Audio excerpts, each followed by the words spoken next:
P James, ഇറ്റലിയിൽ നിന്ന് ഒരു കാലത്ത് അർജന്റീനയിലേക്ക് പലായനം ചെയ്യപ്പോൾ ഇപ്പോൾ സരുൺ സൂചിപ്പിച്ച ആ പലായനങ്ങളുടെ കഥ പറയുമ്പോൾ ഇറ്റലിയിൽ നിന്ന് അർജന്റീനയിലേക്ക് പലായനം ചെയ്ത ഒരു ചരിത്രം ഈ ഫ്രാൻസിസ് മാർപ്പാപ്പയുടെ ജീവിതത്തിലുണ്ട് ചെറുപ്പകാലഘട്ടത്തിൽ. അതിനുശേഷം അദ്ദേഹം ഇങ്ങോട്ടെടുത്ത നിലപാടുകൾ, കുടിയേറ്റക്കാർക്കെതിരായി ട്രംപ് ഏറ്റവും ഒടുവിൽ നാടുകടത്തൽ നടത്തുമ്പോൾ അതിനെതിരെയൊക്കെ ധീരമായ നിലപാടെടുക്കുന്നു. യൂറോപ്യൻ രാജ്യങ്ങളുടെ കുടിയേറ്റക്കാരെ സ്വീകരിക്കണമെന്ന് പറയുന്നു. അങ്ങനെ മനുഷ്യപക്ഷത്ത് നിന്ന് നിലപാടെടുത്ത ഒരു മാർപ്പാപ്പയാണ് വിടവാങ്ങുന്നത്.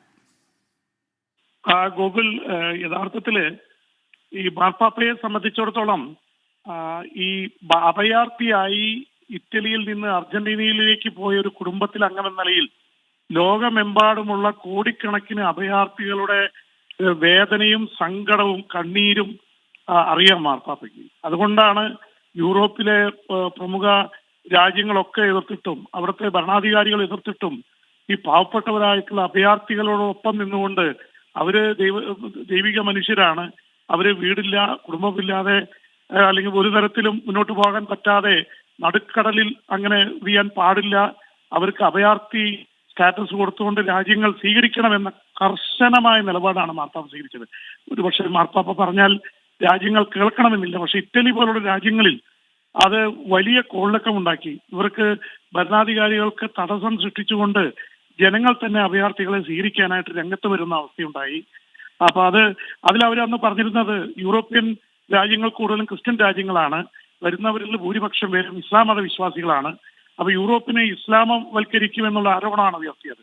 അന്ന് മാർപ്പാപ്പ പറഞ്ഞത് മതം നോക്കിയല്ല മനുഷ്യനെ വിലയിരുത്തേണ്ടത്, മതത്തിനപ്പുറത്തേക്ക് അഭയാർത്ഥികളായിട്ട് നിസ്സഹായനായി വരുന്ന ഒരു മനുഷ്യനോട് കാണിക്കേണ്ട ഒരു സാമാന്യ നീതി, ഇത് കത്തോലിക്ക വിശ്വാസം അനുസരിച്ച് എല്ലാവരെയും കൂടെ നിർത്തുക, അവരെ സംരക്ഷിക്കുക, നിന്റെ അയൽക്കാരന്റെ സംരക്ഷകനാണ് താൻ എന്നുള്ള നിലപാടാണ് മാർപ്പാപ്പ സ്വീകരിച്ചത്.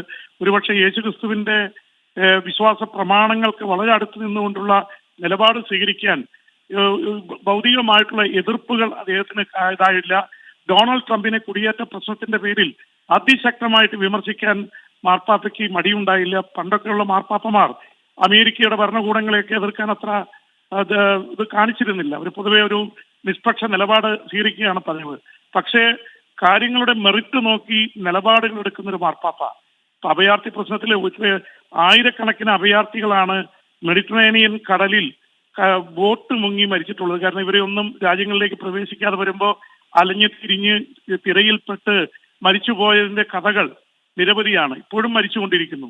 അപ്പൊ അവരുടെയൊക്കെ കണ്ണീരിന് വില കണ്ട ഒരു മാർപ്പാപ്പയാണ് കടന്നു പോകുന്നത്. അതുകൊണ്ട് ഫ്രാൻസ് മാർപ്പാപ്പ കടന്നു പോകുമ്പോൾ ഒരു വ്യക്തിയല്ല, ഒരു മനുഷ്യ രാജ്യം.